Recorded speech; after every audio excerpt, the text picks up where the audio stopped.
The Little Engine That Could by Watty Piper. Chug, chug, chug, puff, puff, puff, ding dong, ding dong. The little train rambled over the tracks. She was a happy little train, for she had such a jolly load to carry.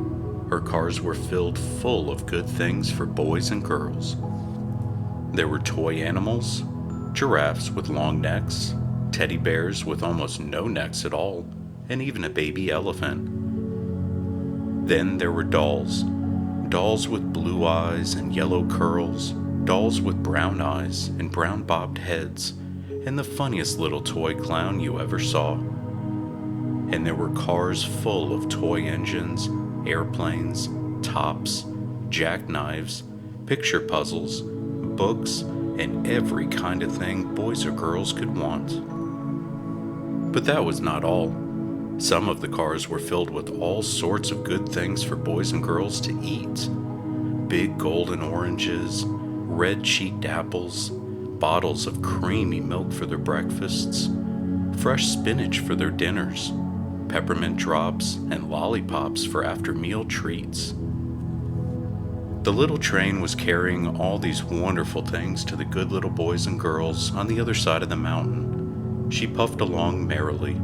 Then all of a sudden, she stopped with a jerk. She simply could not go another inch. She tried and tried, but her wheels would not turn. What were all those good little boys and girls on the other side of the mountain going to do without the wonderful toys to play with and the good food to eat? "Here comes a shiny new engine," said the funny little clown who jumped out of the train. "Let us ask him to help us."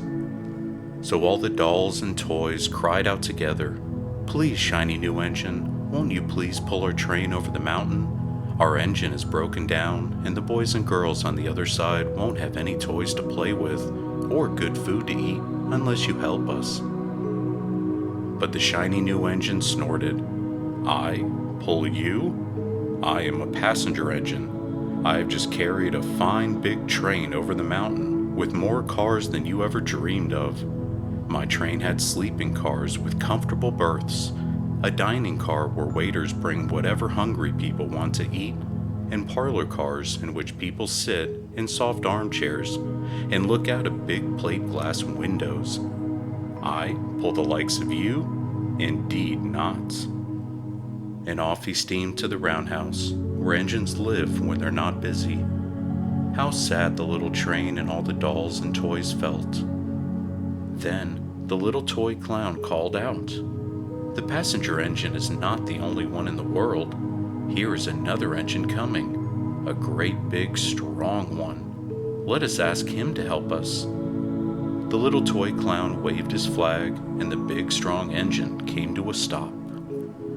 "Please, oh please, big engine," cried all the dolls and toys together, "won't you please pull our train over the mountain? Our engine is broken down, and the good little boys and girls on the other side won't have any toys to play with or good food to eat unless you help us." But the big strong engine bellowed, "I am a freight engine. I have just pulled a big train loaded with big machines over the mountain. These machines print books and newspapers for grown-ups to read. I am a very important engine indeed. I won't pull the likes of you." And the freight engine puffed off indignantly to the roundhouse. The little train and all the dolls and toys were very sad. "Cheer up," cried the little toy clown. "The freight engine is not the only one in the world. Here comes another. He looks very old and tired, but our train is so little, perhaps he can help us." So the little toy clown waved his flag, and the dingy, rusty old engine stopped. "Please, kind engine," cried all the dolls and toys together, "won't you please pull our train over the mountain? Our engine is broken down, and the boys and girls on the other side won't have any toys to play with or good food to eat unless you help us." But the rusty old engine sighed. "I am so tired. I must rest my weary wheels. I cannot even pull so little a train as yours over the mountain. I cannot. And off he rumbled to the roundhouse chugging, I cannot, I cannot, I cannot. Then indeed the little train was very, very sad, and all the dolls and toys were ready to cry. But the little clown called out, "Here's another engine coming, a little blue engine, a very little one. Maybe she will help us." The very little engine came chug chug chugging merrily along. When she saw the toy clown's flag, she stopped quickly. "What is the matter, my friends?" she asked kindly. "Oh, little blue engine," cried the dolls and toys, "will you pull us over the mountain? Our engine is broken down and the good boys and girls on the other side won't have any toys to play with or good food to eat unless you help us. Please, please help us, little blue engine." "I'm not very big," said the little blue engine. "They use me only for switching trains in the yard. I've never been over the mountain." "But we must get over the mountain before the children awake," said all the dolls and the toys. The very little engine looked up and saw the tears in the doll's eyes, and she thought of the good little boys and girls on the other side of the mountain who would not have any toys or good food unless she helped. Then she said, "I think I can, I think I can, I think I can." And she hitched herself to the little train.